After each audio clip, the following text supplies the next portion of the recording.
Hi, everybody. In addition to attending Super Bowl 50, I've now watched the game 5 times. And every single time I come away with this conclusion. It was Mike Shula, the Carolina Panthers offensive coordinator's bad game plan that cost the Panthers a victory. Mike Shula's approach made the Denver Broncos defense look better than it really was. I will say that again. Mike Shula's approach made the Broncos defense look better than it really was.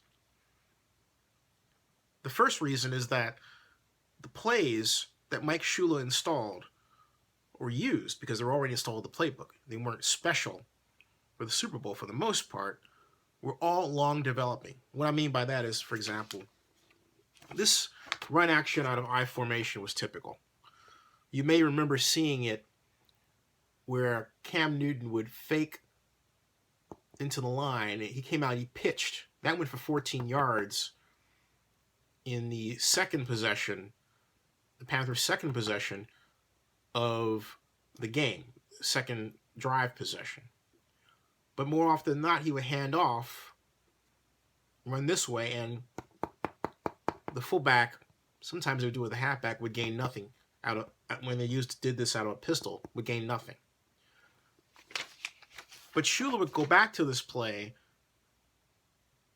in instances where sudden change was called for. Now, you would say, what do I mean by sudden change? The term sudden change in football is applied to that situation where the defense has caused a turnover, generally in the opponent's territory, and left the offense in or near scoring position. And when the offense finds itself there, what good offensive coordinators do is have a play that takes advantage of the demoralized opposition. The defense saying, oh my goodness, we're backed up in this hole and we got to stop them. Or we got them at midfield and we have no idea what they're going to do. But what would Shula do consistently? He would run.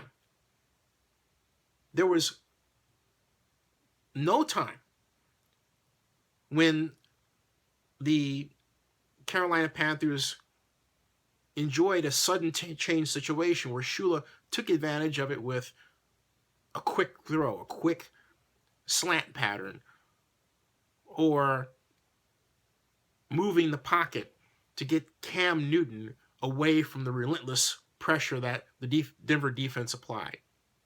Mike Shula left Cam Newton a sitting duck, and that is why he was sacked 7 times. Let me give you an example of something that I personally saw during the game, and I told my friend Bill, I said they being the Denver Broncos are giving Carolina Panthers this opportunity. They're not taking advantage of it. More often than not, when the Broncos are lined up, the Panthers receivers were on the numbers. This is the sideline. The Panthers never once called a fly pattern, calling for just a one step and then a hitch step, where you take one step back and you hitch and you throw. You throw on time, the receiver runs under the ball, makes the catch 18 yards, and then goes out of bounds. The Broncos were giving the Carolina Panthers this throw all game long. Yet, what we saw was, even when it wasn't thrown to the receivers, inside pass patterns on a consistent basis. Now, I could come to 2 conclusions here. I could say, well, perhaps the Carolina Panthers don't have pass plays which allow that kind of throw, but I refuse to believe that. The problem is that Mike Shula didn't go into the game thinking from a perspective of time motion studies. That is, I'm dealing with a fast defense. Therefore, my quarterback has to get rid of the ball quickly. I can't have him holding onto the football. Now, you would say that's because, well, the receivers are pressured and held up. No, not at all. If you look at the Super Bowl, more often than not, you found a lot of play action passes out of not just I formation, but split backs, whether you had the backs crossing each other and Cam would have to execute these play fakes. So he's executing these play fakes as the Denver defense is rushing in. And so by the time he pulls the ball back, guess what? He's got company back there. That's right. The Denver defensive lineman. It's no wonder that he was sacked 7 times, but he was hurried and pressured many more times. On top of that, Shula never rolled Cam Newton out. What I mean by that, I will show you. I will draw this so you can understand what I mean.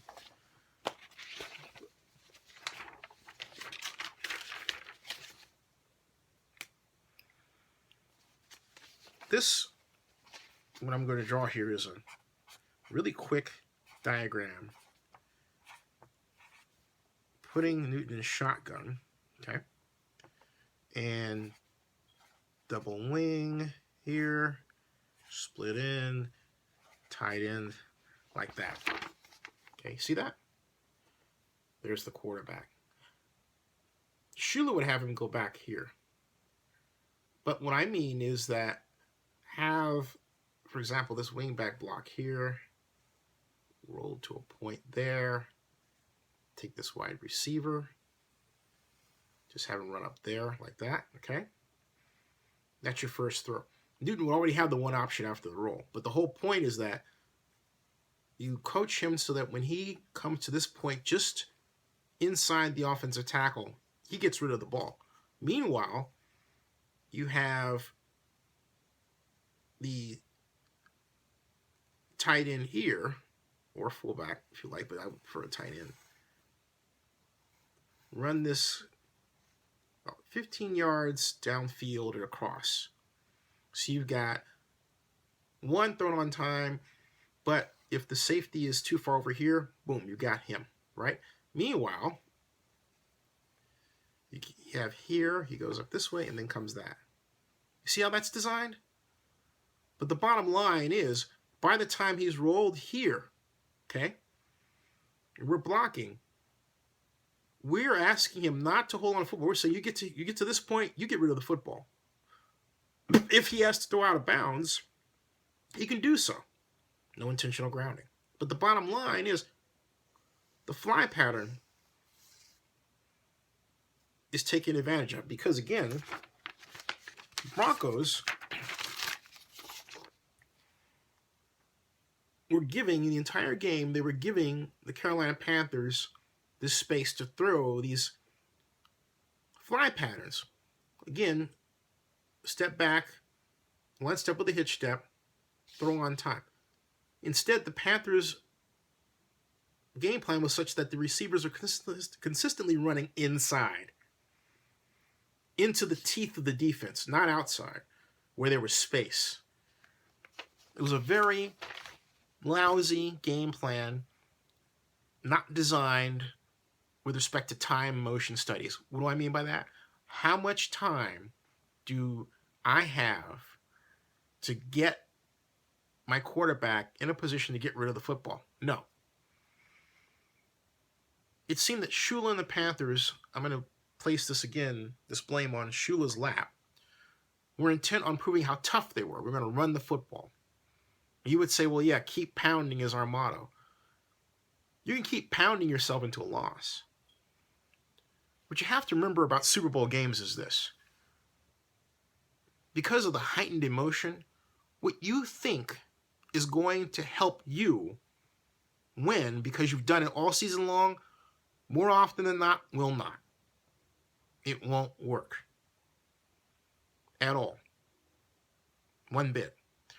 It reminded me very much of the New England Patriots game plan going in against the New York Giants in the 2008 Super Bowl played in Arizona. The Patriots were undefeated right up to the Super Bowl, and everyone expected the Patriots to use the vaunted short passing game that got them there. They didn't. Instead, Brady took longer drops. They tried to push the ball downfield, and they wound up being pressured by great pass rushers like O.C. Umenyiora. And the Giants won that game. Now, by contrast, Carolina didn't come into the Super Bowl with that kind of short passing game. But the bottom line is when you are faced with a defense that's known for its rush, like the Broncos, you don't play into the defense's hands by installing long developing pass plays. Pass plays where Cam Newton has to stand back and wait for the receiver to get open. The simple fact that I said that means that the timing was bad. It was agonizing to watch. And Shula has made this mistake before. I talked to a couple of Panthers fans after the game, and they're not fans of Mike Shula's approach to begin with. The Panthers got a pass because they, for the season, more often than not, didn't face a defense like Denver's. But again, this is the Super Bowl. And there are a number of examples of the Super Bowl. Not just the Ravens, not just the Bears, but the Giants. For example, the Tampa Bay Buccaneers, when they played the Oakland Raiders, where they are so excited and so amped up that they just come off the ball like nobody's business.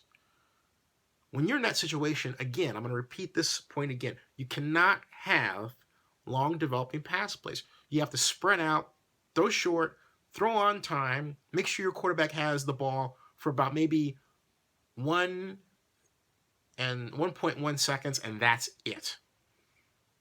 Anything more, and you get what happened to Cam Newton.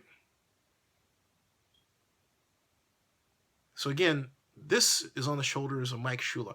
And if the Panthers want to repeat as NFC champions, they have got to overhaul the design of their passing game drastically. They've got to think in terms of having tools to take advantage of what the defense gives them. Right now, they don't think that way, and it was obvious in Super Bowl 50.